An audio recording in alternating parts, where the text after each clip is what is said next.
అదే విధంగా వెంటనే ఏదైతే సాంబశివరావుకు సంబంధించిన ఆమె తల్లి కూడా వెంటనే అక్కడ ఉండి పెద్ద పెద్ద కేకలేయటంతో ఆ కేకలేసే క్రమంలో ఆమెను కూడా పట్టుకొని పీక కోసినట్లుగా సమాచారం అయితే తెలుస్తుంది.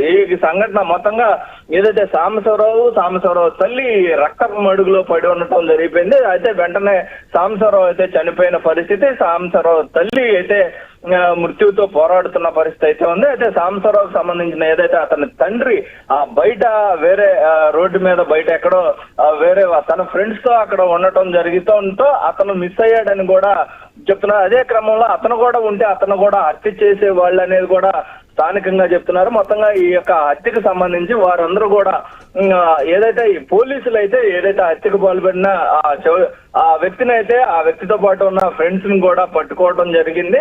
పట్టుకోగానే గ్రామస్తులు కూడా దీనికి సంబంధించి కోపాగ్రూతులైన పరిస్థితి నేపథ్యంలో ఏదైతే హత్యకు పాల్పడిన ఆ ముగ్గురిని కూడా గ్రామస్తులు తమకు అప్పచెప్పాలని కూడా పోలీసులకి వాళ్ళకి మధ్య కూడా దీని క్రమంలో వాగ్వాదం జరిగిన పరిస్థితి అయితే ఉంది. ఈ నేపథ్యంలో పోలీసులు వాళ్ళని అరెస్ట్ చేసి తీసుకెళ్లే క్రమం చేశారు.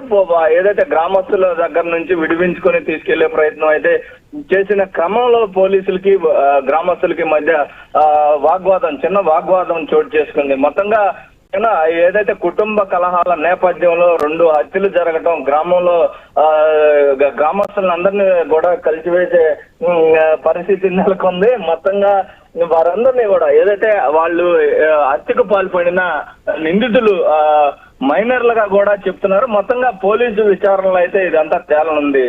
మొత్తంగా thank you Nageswararao, thanks for the updates.